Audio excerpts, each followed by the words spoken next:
Hi, my name's Rowan. At my grandfather's will reading, he looked straight at me and said, "You cheap failure. You get nothing." The whole room laughed, applauded even, but I didn't. I smiled, kissed his cheek, and handed him an envelope. Inside was proof that the man calling me worthless had been living off my money for years. He opened it minutes later, and the laughter stopped. Funny thing is, that wasn't revenge. That was the beginning of everything he'd tried to bury. Because when the truth finally costs you everything, you start to wonder, who really inherited who? The hum of the ceiling fan was the only sound in my office that afternoon. The air in Houston felt heavy, thick with heat and dust, like it was waiting for something to happen. My desk was scattered with sketches of half-finished blueprints and a few unpaid invoices I hadn't worked up the nerve to look at. I leaned back in my chair, letting my eyes rest on the sunlight pushing through the blinds. Life was simple now. Small projects, modest clients, enough to keep the lights on. I liked it that way. No shareholders, no family dinners, no performance reviews disguised as holiday gatherings. I hadn't spoken to my family in 15 years, and most days I counted that silence as peace. Then came the knock. It wasn't a friendly tap, more of a sharp, deliberate rap that carried through the room. I opened the door to find a courier in a navy cap holding a white envelope sealed with wax. The crest was unmistakable. The Whitford emblem, a golden W that once adorned everything from my grandfather's cufflinks to the iron gate of his estate. "Sign here, please," the courier said. I scribbled my name and took the envelope, feeling its weight. Heavy paper, no return address, just my name printed in that precise, old-fashioned typeface my grandfather loved. Inside, the letter smelled faintly of cedar and cigar smoke, his scent. "Your attendance is not required, but it would be polite to appear." That single line said everything. It wasn't an invitation. It was a command, a reminder of my place in the family, the one who could be summoned, not welcomed. I laughed under my breath, a small, humorless sound. Still giving orders from the grave, huh? For a long moment, I just stood there, staring at the ink. My grandfather, Charles Whitford, the man who built half of downtown Houston and thought kindness was a liability. I could almost hear him saying it again. "Real men make money, not excuses." I'd been 14 when he said that, after I told him I wanted to be an architect, not an investor. I walked to the kitchen, letter still in my hand, and poured a cup of cold coffee from the pot. I should have tossed it in the trash. That would have been the smart thing to do. But instead, I sat down at the table, reading the line again and again, like it might change if I stared long enough. Part of me wanted to ignore it. I didn't owe them anything. Not after the way they'd treated my mother when she got sick. Not after they sold her house while I was still at the hospital. But another part, the quieter one, whispered something different. Maybe it was duty, maybe unfinished grief, or maybe I just wanted to look them in the eye one last time. I folded the letter neatly and placed it on the counter. "Fine," I said out loud. "I'll go." I went to my bedroom and opened the top drawer of the old walnut dresser. Inside was a small silver coin, tarnished around the edges. My grandfather had given it to me when I was 8. "Earn your luck, boy," he'd said, slipping it into my palm. I'd kept it ever since, though I never understood what kind of luck he thought I'd earn. The coin caught the light when I turned it over. On the back, faint but still legible, were the words, "Whitford Foundry, 1954. He'd built his empire from that factory. And in a way, I supposed, he'd built all of us too, shaped us, bent us, maybe even broke us. I slipped the coin into my pocket. The metal felt cool against my fingers, grounding me. You taught me to earn it, I murmured. Let's see if I did. In the mirror by the door, I caught my reflection, older now, with lines that hadn't been there the last time I saw him. My hair had started to gray at the temples, but my eyes looked steady, unshaken. You're not that boy anymore, I told the man, staring back. The clock read 3:47 p.m. I grabbed my jacket from the chair, tucked the folded letter into the inner pocket, and stepped outside. The sunlight hit me hard, hot, white, unforgiving. The hum of traffic from the freeway rose like distant static. Somewhere beyond that skyline sat the Whitford estate, manicured and cold as ever. I locked the door behind me and took a deep breath. It had been 15 years since I last saw my grandfather. 15 years since he'd looked me in the eye and said, "You'll never earn your place in this family." I was about to find out. He still meant it. By the time I reached River Oaks, the sun had started its slow descent, laying gold over the manicured lawns and white fences.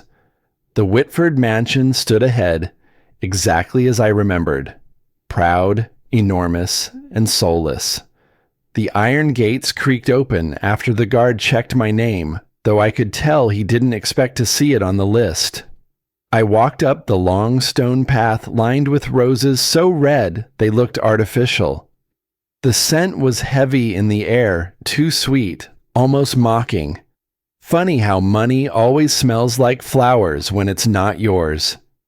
My shoes tapped against the polished steps as I climbed to the front door. For a second, I hesitated. 15 years of silence condensed into that pause. Then I pushed the door open. The house swallowed me in a mix of perfume, whiskey, and polished silver. Laughter echoed from the great hall. It wasn't a family gathering. It was a performance. Every face turned when I entered. Conversation slowed. My Uncle Peter raised his glass in half-hearted acknowledgement. My cousin Grant, always the first to speak when he shouldn't, walked over with a grin that didn't reach his eyes. "Didn't think you'd show up," he said, clapping my shoulder. "Guess you finally found gas money." The chuckles that followed were soft but sharp, the kind that slide under your skin. I gave a polite smile. "Good to see you too, Grant." He blinked, expecting anger, but I gave him nothing. I learned long ago that silence unsettles people more than words. The lawyer, a tall man in a gray suit, motioned everyone toward the long oak table. The air grew quieter, tighter. The portraits of our ancestors, all painted with the same proud jawline and narrowed eyes, seemed to watch us from the walls. I sat near the end, apart from the cluster of relatives whispering about stock portfolios and vacation homes. As the lawyer shuffled papers, my mind drifted back to the last time I stood among them. My mother's funeral. No one from this table had come. I remembered standing by her grave alone, the silver coin in my hand, flipping it once before closing my fist.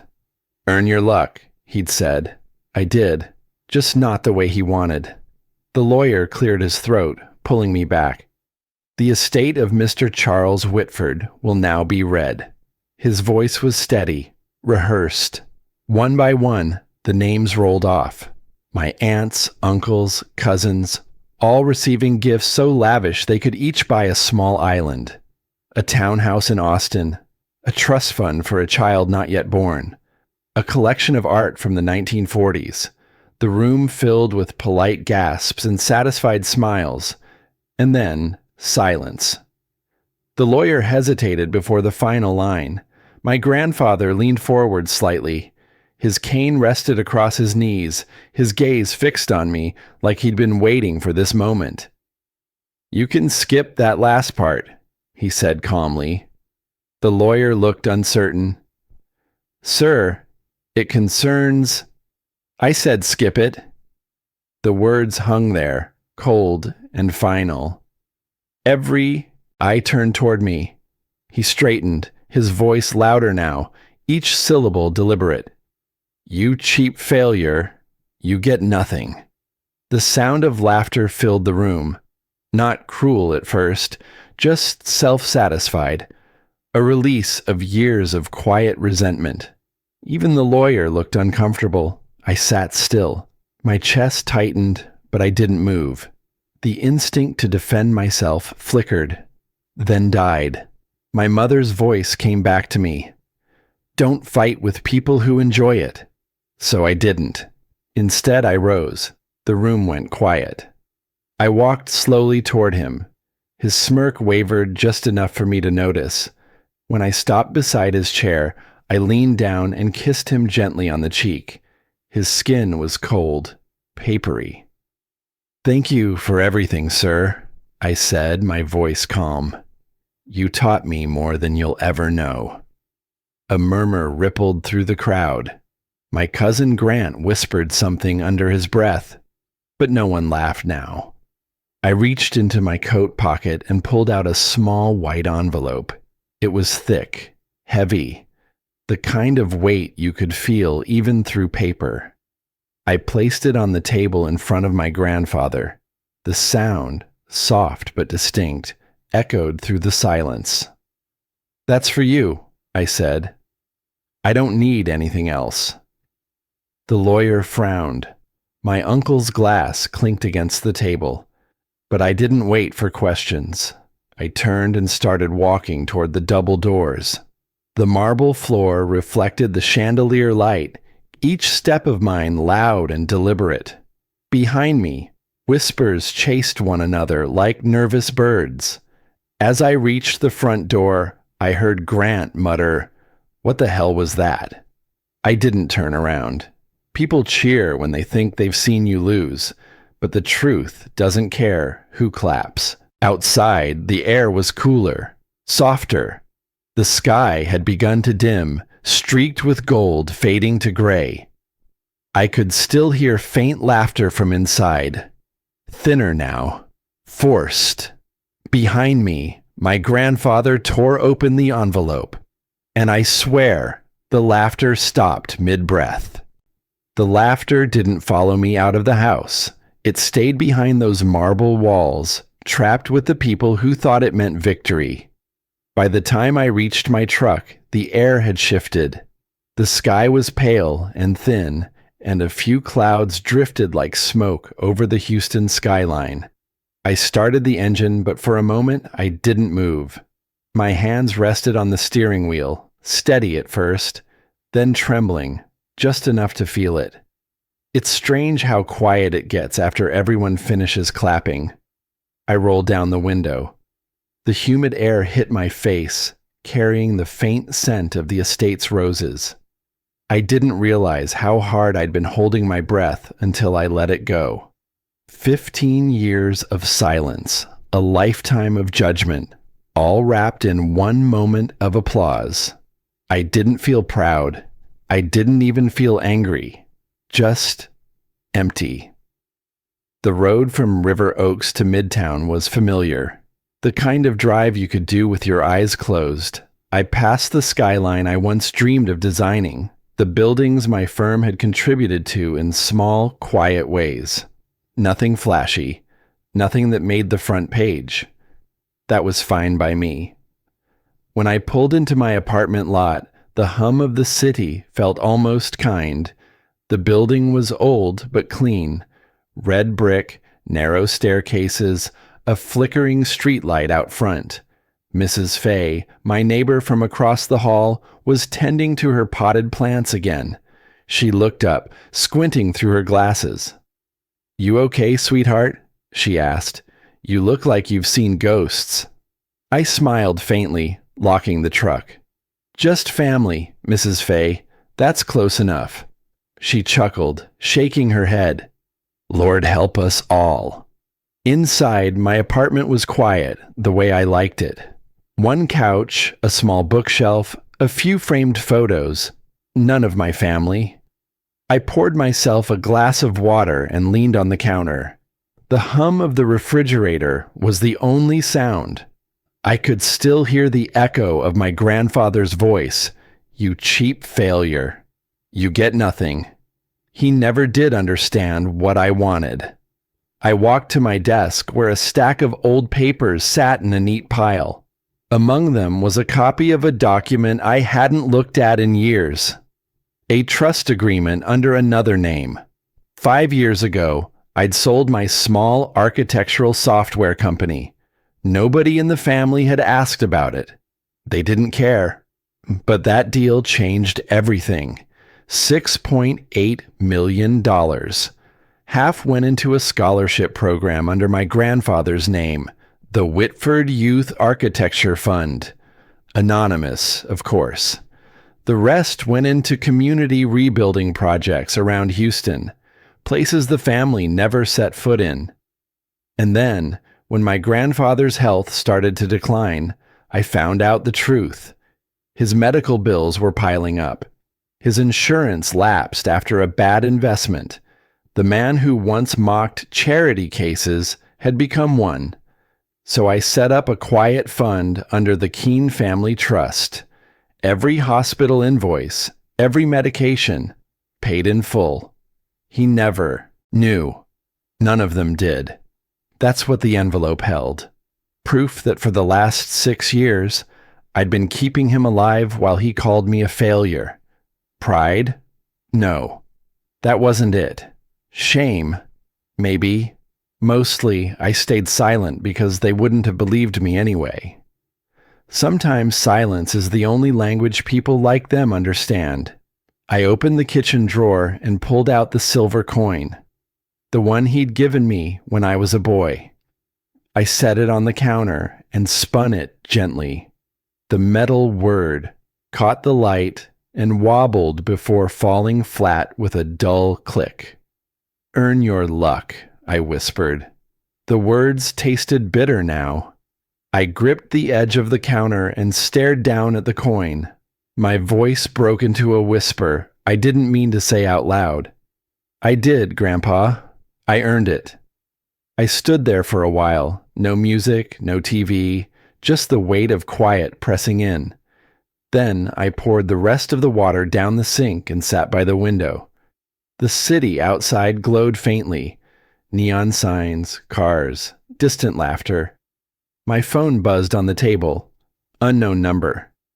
I stared at it, my reflection faint in the glass screen. I already knew who it was. I didn't answer. Not yet. Some truths needed to sit heavy before anyone deserved to speak them aloud. Miles away, in that grand house with its roses and chandeliers, my grandfather sat alone at the table. The laughter had died minutes earlier. The documents were spread before him. Hospital invoices, transfer receipts, and the trust certificate bearing my signature. $3.5 million. Every cent spent on him. The lawyer whispered something, but he didn't respond. His hand shook as he picked up one of the pages, reading my name printed neatly at the bottom. For the first time in 15 years, he said it out loud. Rowan. Back in my apartment, I turned the phone face down and looked out the window, feeling that strange calm after a storm. Let him sit with the truth for a while. Letting him sit with the truth was easy. What came next wasn't. I stayed there by the window, arms folded, watching the glow of streetlights blink across the windshield of parked cars below. The phone lit up again. Same name, same ringtone. I didn't move. Buzz, pause, buzz, again. It rang 5 times before I finally reached for it, thumb hovering like I was about to touch a wound that hadn't closed right. I let it go to voicemail. Then again, 6 times. 7th time, I picked up. Rowan. His voice cracked, not from age, but from something else I hadn't heard from him in a lifetime. Uncertainty. I didn't say a word, just breathed. You didn't have to do that. I leaned back in the chair. That line could have meant 100 things, but we both knew which one he meant. You didn't have to leave Mom's funeral early either, I said quietly. A beat passed, a rustle on his end, like he'd shifted in his leather chair. Why would you spend that kind of money on me, boy? After everything? He said it like it was a riddle he couldn't solve, like kindness was a foreign concept and I'd committed a crime by showing it. I let that sit in the space between us, let him feel what real silence sounded like. Because someone had to, I finally replied. His breath caught, then came out rough. You think that makes you better than us? I could picture his face, jaw clenched, the same look he gave me the day I told him I wanted to study architecture instead of finance. That look that said, "You're wasting the family name." No, I said, still steady.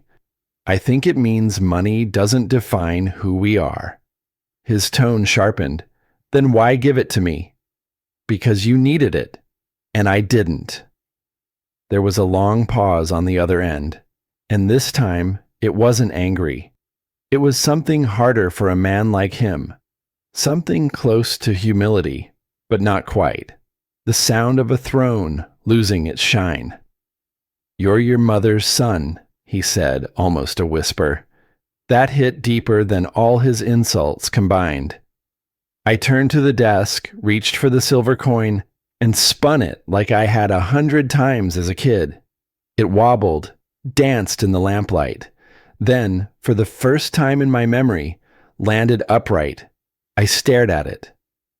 For the first time, it didn't fall, I muttered to myself. It meant nothing to anyone else. But to me, it was balance. It was proof that maybe, just maybe, I wasn't carrying the weight of their expectations anymore. I want you to come back tomorrow, he said suddenly, the voice firmer now. Let's talk. Properly. I didn't answer right away. I looked at the coin again, then back out at the quiet Houston night where life just kept going, whether the past changed or not. You had 30 years to do that, I said, voice soft but pointed. I hung up. The silence afterward was different. Not cold, not empty, just real. I got up, walked to the kitchen, poured a glass of water. My hands were steady now, and I realized something. That call wasn't about him making peace. It was about him losing control. The coin was still there, standing tall, like it refused to topple. I left it that way. I walked back to the couch, flipped the light off, and let my thoughts go quiet. For once, I didn't feel like a failure trying to prove himself. I just felt like me. The phone buzzed again an hour later. This time, not his number. I didn't pick up. Not right away. The phone buzzed again while I was rinsing out my coffee mug. I let it vibrate itself to stillness on the countertop. The screen dimmed. A few seconds later, it lit up again. This time, voicemail.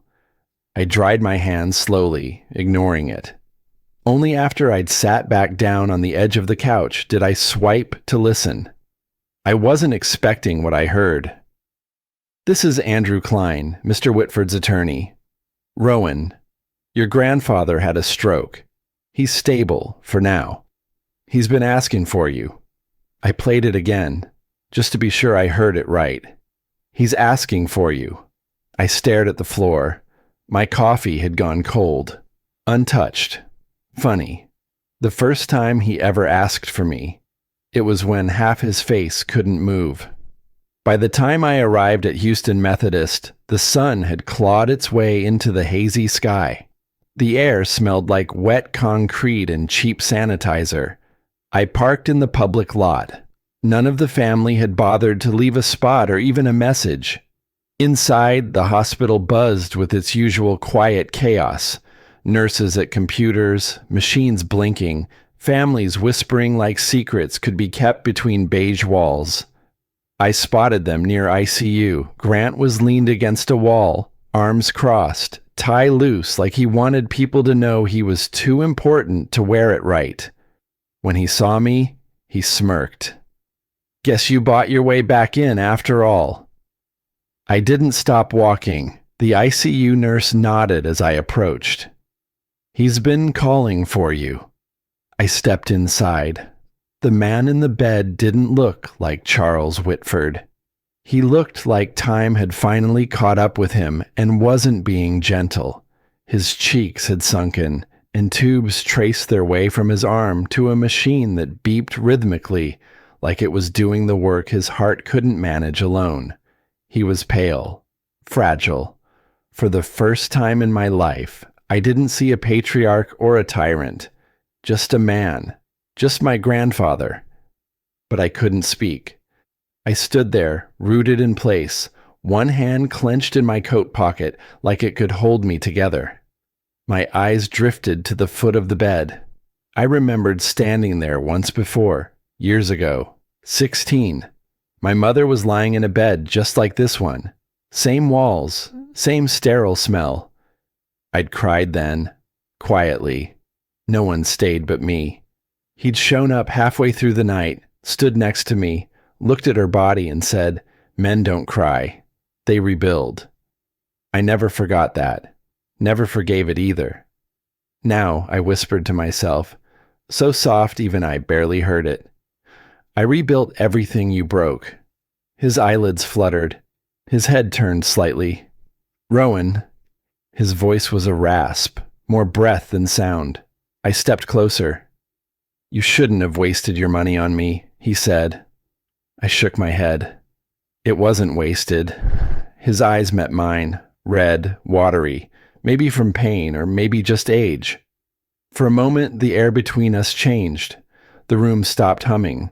No empire, no expectations, just a dying man and his grandson. I felt it break in my chest. Something I'd been holding tight for years cracked loose. A tear slid down before I could stop it. I didn't wipe it away. Then I heard her voice behind me, sharp as glass. "You shouldn't be here, Rowan. This family's business doesn't concern you anymore." My Aunt Nadine. I turned. She stood at the door with her hair done up like she was headed to court instead of a hospital. In her hand was a legal envelope, the kind you don't bring unless you're here to collect, not care. "You came fast," I said quietly. Her smile was as thin as her patience. "He updated the will this morning. His lawyer's upstairs. We've got everything under control." I glanced back at the bed. The man lying there could barely lift a hand, and they were already preparing to carve the leftovers. Grief doesn't pause greed. "You're still fighting over money while he's dying?" I asked. She shrugged. "You think you're better than us now? That scholarship trick, that envelope, he cut you out for a reason." I looked her dead in the eye. Calm. Clear. "Yeah, because I reminded him of everything he wasn't." She didn't flinch, but her lips tightened. Her knuckles whitened around the envelope. I reached into my coat pocket, pulled out the silver coin, and stepped toward the bed. He was dozing again, eyes half shut. I placed the coin on the bedside table. It hit the glass with a soft clink, like punctuation. "Earn your luck," I whispered. "Guess we both did, in different ways." I turned and walked past Nadine. She didn't follow. Behind me, the machines began to beep faster, urgent now, like his heart was trying to say what his mouth never could. I didn't turn back, not even once. I just kept walking, down the long white corridor, past the people who still whispered my name like a rumor, not a man. I stepped into the cold air of the parking lot. My breath came out slow, visible. Houston's humidity hadn't quite lifted yet, but something inside me had. The night that followed was long, stretched thin with sleeplessness. I'd stared at the ceiling fan spinning above me for hours, as if the answers I wanted might drift down between the blades. By dawn, I still hadn't slept. Around 6 a.m., I walked to the door to get the paper, a ritual I kept more out of habit than actual reading, and noticed the envelope. Slipped under the door. No name, no handwriting. Just a plain manila envelope with the kind of silence that feels intentional. I took it inside, tore the flap. Inside, a single brass key and a note. One line, written in shaky penmanship, Unit 47, Northside Storage. No signature, but I didn't need one. Voiceover in my head, he was dying and still playing games. I didn't eat, didn't shower, just grabbed my coat, my keys, and left. The drive to the industrial district took 30 minutes, maybe a little less. The city hadn't quite woken up yet. Just a few trucks grumbling down side streets, headlights cutting through early fog. North Side was the kind of place you go when you want something forgotten. Rows of metal doors, each like a rib in a broken body. Fences rusted, gravel uneven under my boots. I found Unit 47, same brass number, dulled with time. I slid the key in. Click. The door groaned as it rolled up. Dust spilled out like it had been waiting. Inside, boxes stacked against the wall, 2 old metal chairs, a safe, and, right at the back, what looked like a bundle of sketchbooks tied with leather straps. The air smelled of mildew, paper, and something older, like the past had a scent, and it had been sealed up too long. I stepped inside and pulled the string light overhead. It buzzed and flickered to life. I reached for one of the sketchbooks, thick, heavy. The leather cracked as I opened it. The drawings inside were architectural, precise, intricate. Columns, arches, rooftop gardens, pages and pages of design work that would make any museum curator pause. At the bottom corner of each sheet, in neat pencil, Charles Whitford. Except something caught my eye. In the margins of one page, barely noticeable, was a child's handwriting. Mine. I flipped through the pages faster. More drawings. My drawings.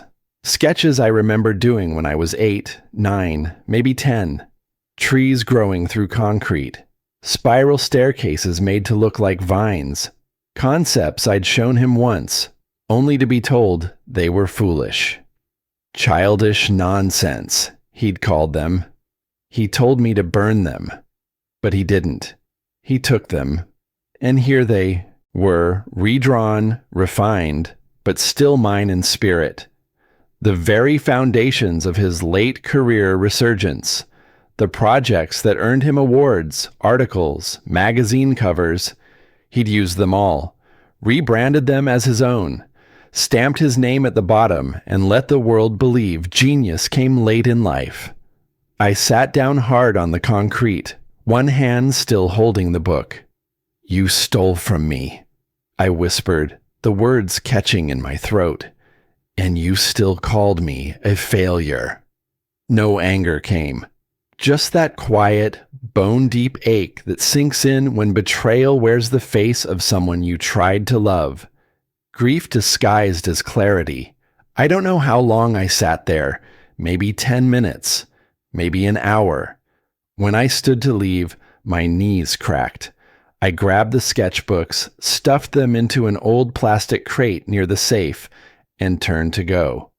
That's when I saw him. The lawyer, standing outside the open unit, arms crossed, suit too clean for this place. He looked nervous. "I figured you'd be here," he said, stepping closer. I kept my tone flat. "You following me now?" He shook his head. "He gave me instructions, said I should make sure you found this before anything was finalized." I raised an eyebrow. "Finalized?" "The will. The full reading. There's more, Rowan." I squinted at him. "Why now? Why not 10 years ago? 20? His voice was low, almost a whisper, because he said, "You deserved to know the real reason he envied you."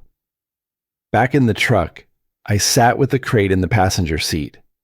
I reached into my coat pocket, pulled out the silver coin, then the brass key, held them both in my palm. The coin, the thing he always told me to earn, the key, the proof that some doors were never meant to stay locked. Voiceover. Maybe luck isn't earned, maybe it's stolen and reclaimed. The truck engine rumbled to life. I didn't know where I was going yet, but I knew I wasn't heading home. I glanced into the rearview mirror. The man looking back at me had sharper edges than yesterday. His eyes weren't tired. They were focused, not bitter, just ready. He took from me once. Now I'll take something back. Not his money, not his name, truth. That thought followed me like a shadow as I buttoned my shirt in the mirror that morning. A black suit I hadn't worn in years, crisp collar, tie that wouldn't sit quite right. I didn't fix it. Some part of me figured it didn't need to be perfect. St. Andrew's Cathedral sat like a crown of marble and glass downtown, draped in mourning banners, lilies lined up like soldiers at the gate. The sky hung low and gray, not raining, but holding its breath. The bells tolled as I stepped out of the cab. Low, steady, ceremonial. I paused on the steps, not out of reverence, but calculation. I knew what was waiting inside. And I wasn't wrong. Every pew was filled. People in designer black, holding tissues like props. My aunts wore veils. My cousins dressed like they were about to close a real estate deal. The altar was lit in gold, framing the portrait of Charles Whitford like a saint. A soft halo behind his head. Younger version, full head of hair, smile tight and confident. It was more shrine than goodbye. Grief wears pearls in this family. I didn't walk straight to the front. I took the long way, past every turned head, every whispered name. Is that him? He actually came? After all this time? I sat at the back just far enough to see everything and be ignored by everyone who hoped I'd stay quiet. I slid the silver coin from my coat pocket, rolled it between my fingers. The choir began a soft hymn, too soft to cover the rustling of judgment in the air. When my uncle took the podium, the room stilled. Charles Whitford, he began, his voice practiced, smooth, was a titan, a visionary, a man who pulled himself up by his bootstraps and built not just a business, but a legacy. I glanced toward the front. My aunt dabbed dry eyes. Grant leaned forward like he was absorbing every word to echo later. He led with wisdom, built with grit, and loved fiercely and with purpose. This city owes him its skyline. We owe him our pride. My jaw locked, not because of what was said, but what wasn't. They weren't eulogizing him. They were embalming the myth. They were burying the man they wished he'd been. My hand tightened around the coin. 2 hours earlier, before I'd left the apartment, the lawyer had stopped by again. No knock, just that tap of conscience on the frame.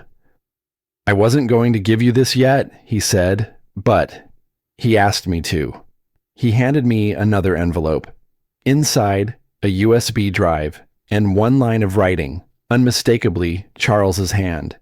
"There's one more truth you need to share. They won't believe it unless you show them." I didn't ask questions. I didn't need to. I'd seen the sketches. I'd held the evidence. I knew what was on that drive. Now, so would they. The service ended without tears, only applause. A standing ovation for a man who never clapped for anyone but himself. Afterwards, the guests migrated to the estate. The Whitford mansion was dressed in black ribbons and silver centerpieces. Champagne flowed before noon. Waiters passed canapes. Conversations shifted from condolences to committee seats, legacy scholarships, market trends. Someone even laughed. I stood near the hedges, watching it all like a man watching the building he used to live in, knowing the foundation had cracks no one else wanted to see. Grant raised a glass near the center fountain. Here's to the legacy of a man who gave us everything. I stepped forward. Everything, I said, voice calm but loud enough, except the truth. The courtyard quieted like someone had pulled a plug. Glasses froze midair. Grant blinked. What the hell is that supposed to mean? I didn't answer. I walked to the presentation screen, set up for the family slideshow. Already queued with photos of ribbon cuttings and groundbreakings. I pulled the USB from my coat and plugged it in. Let me show you. The screen flickered. Then came the blueprints, dated, labeled, signed. My childhood sketches layered under company logos. Concepts Charles had taken, revised, and launched. The same designs now etched into Houston's skyline. Murmurs started, then gasps. My aunt's voice cracked the silence. You're lying. This is defamation. No, I said. It's a timeline. One you've all benefited from. The images kept rolling, one after the other, raw, clear, damning.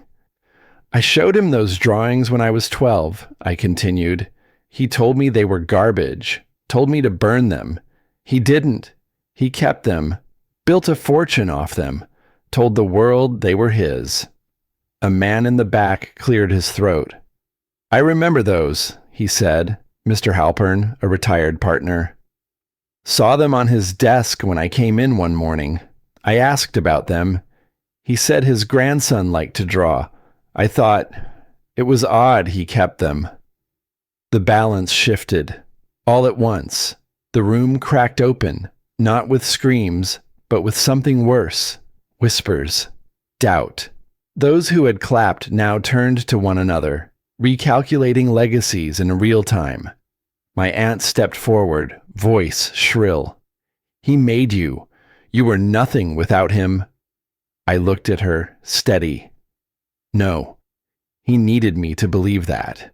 So did you. Because the truth would have made you all less. I pulled the silver coin from my pocket and walked to the table where his portrait stood.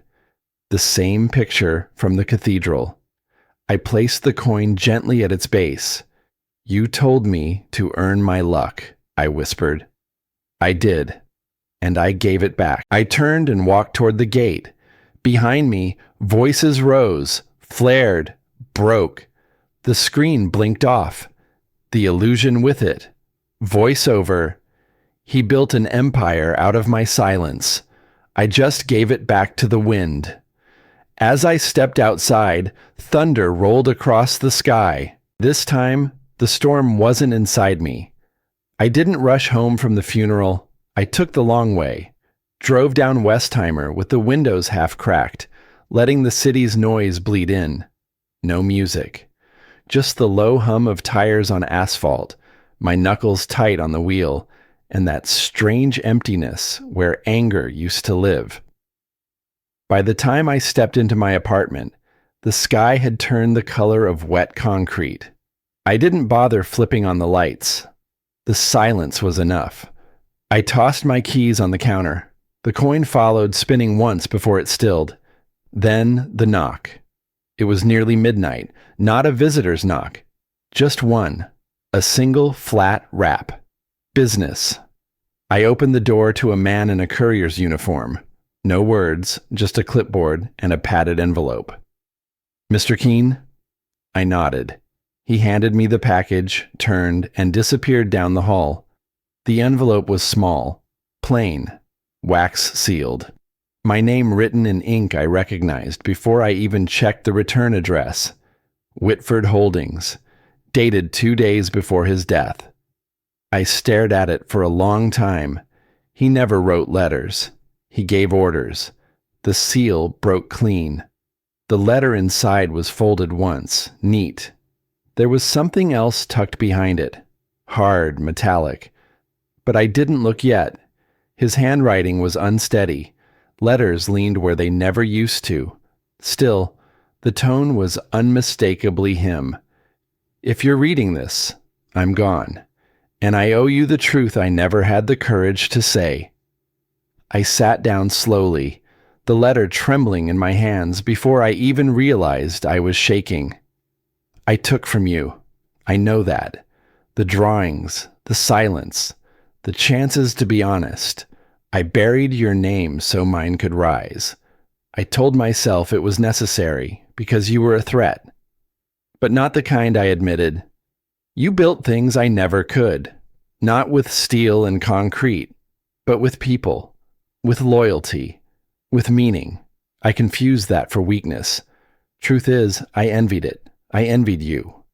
A strange noise left my throat. Not a laugh, not a sob. Somewhere in between. He wasn't asking for forgiveness. He was surrendering. Finally. You were brave in ways I couldn't be. You walked away from the game I made everyone else play. And for that, I tried to punish you. I let the paper fall against my leg. My eyes burned, but nothing fell. Underneath the letter was a key. Not brass like the last one. Sleek, chrome, heavy. Attached was a small card. Printed, not handwritten. Safety Deposit Box 313, First Fidelity Bank, downtown. If you meant what you said, that money doesn't define you. Leave this locked. That was it. No signature. Just the challenge. Even after death, he wanted proof. I stood in the kitchen, the key pressing into my palm. I thought of the funeral, of the projector screen, of the gasps, of the silence afterward, of my mother's voice when I was 12. Don't hate them, Rowan. Just don't become them. He wanted me to prove who I was. One last time. I opened a drawer, pulled out the old envelope from the storage unit, his handwriting still stained with dust and time. I slipped the key inside it, folded the flap tight, and held it over the sink, lit a match, watched it curl black and vanish. I didn't need it.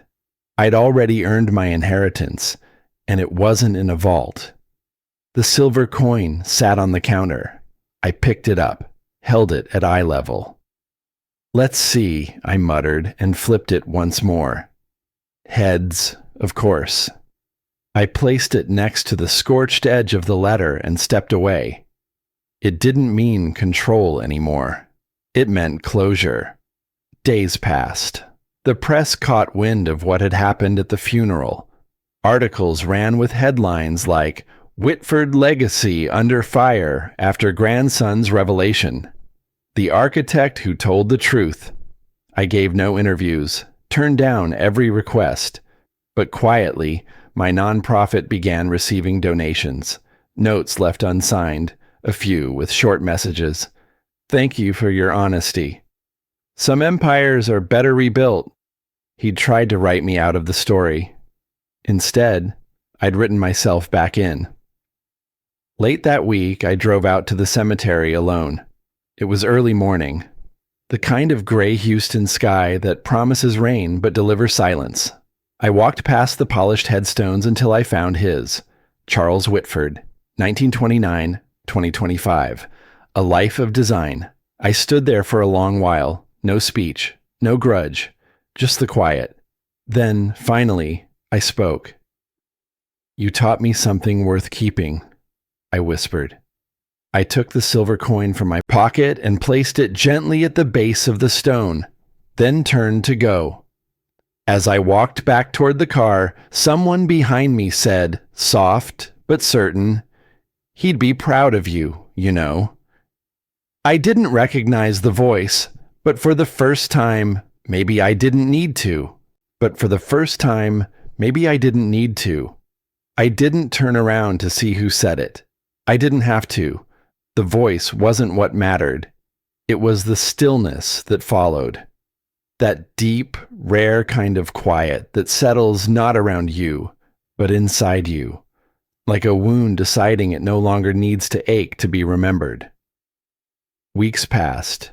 Houston felt different, though the skyline hadn't changed. Maybe it was the way the morning light hit the buildings, or maybe it was just me.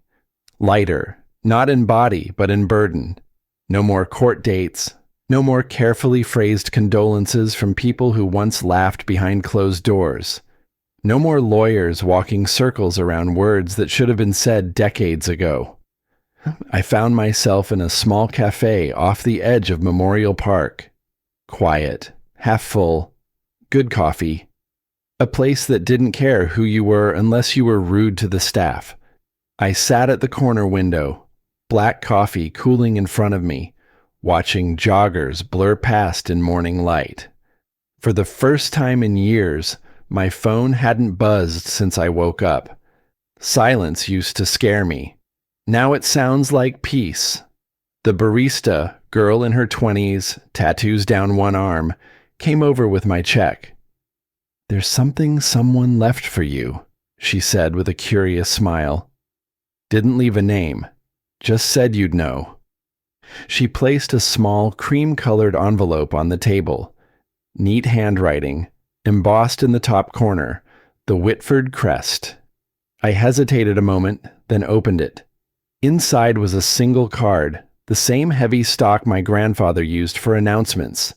But this one had only 7 words, inked in dark blue. "He'd be proud of you." No signature, no flourish. I folded it once and slid it into my wallet, right beside the old silver coin. Maybe forgiveness doesn't need a name. The next few days were a quiet reel of memories. Not haunting, just surfacing. The cold echo of the will reading, the laughter that followed. The first look my cousin Grant gave me when I showed up at the hospital. The weight of the USB in my pocket at the funeral. The last words my grandfather ever said. Broken, fragile, but real. Each moment didn't sting like it used to. They didn't demand attention. They just existed, and then passed. That's what healing does. It softens the focus. One morning, I drove out to the project site, the Whitford Foundation Housing Project, in partnership with Keen Design. It wasn't just a name on a board anymore. It was happening. Steel beams were going up. Concrete trucks moved slow like old turtles. Construction tape flapped in the breeze. I stepped over a pile of gravel and watched as a young woman, barely out of school, nervously walked a set of blueprints across the site. She stopped in front of me, holding them tight against her chest. I'm still finalizing the community garden plan. I wasn't sure if we could include solar panels, but they're good, I said before she could spiral. Don't let anyone tell you otherwise. She blinked, nodded, smiled in that relieved way only someone still learning to trust their talent does. I saw a little of myself in that look. Before it was corrected, repackaged, and stolen.